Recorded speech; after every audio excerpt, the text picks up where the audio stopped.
రహితుడికి, అనాథ రక్షకుడికి, అభయంకరుడికి, అభియోగ ప్రియుడికి అయినటువంటి ఆ అమరేశ్వరుడికి జరిగేటటువంటి దివ్య రథోత్సవంలో మనమంతా ఎంతో భక్తి శ్రద్ధలతో పాల్గొనుకుంటుండగా మరి ఈ భూమి ఉన్నటువంటి ఈ మానవునికే కాదు మనకు కూడా అవకాశం రావాలన్నట్టుగా ఇందాక కాసేపుడు వాయుదేవుడు ఇచ్చాడు, కాసేపుడు వరదదేవుడు కూడా పైకొచ్చి కనిపించాడు. మరి మళ్ళీ ఆ సూర్య భగవానుడు పోటీ పడుతున్నాడు. ఎందుకంటే సూర్య చంద్రాగ్ని నేత్రాయ నమ కైలాసవాసినే సచ్చిదానందముక్తాయ ప్రమహేశాయ మంగళం అన్నారు. సూర్య చంద్రుడు నేత్రములు కాగలిగినటువంటి వాడు ఆ పరమశివుడు, ఆ భోళాశంకరుడు.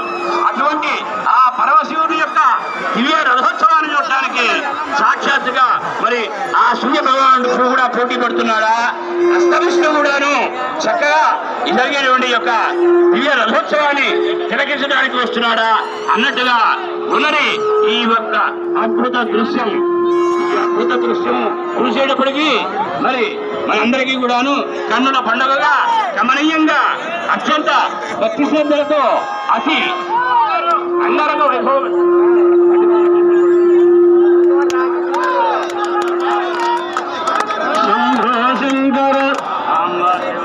శంభో శంకర నందవాహన త్రిశూలధారి సాంబ శివ శివ సాంబ శివ శివ సాంబ శివ శివ సాంబ శివ శివ.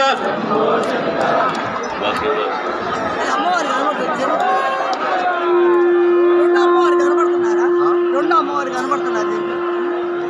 దీంట్లో అయితే ఒకసారి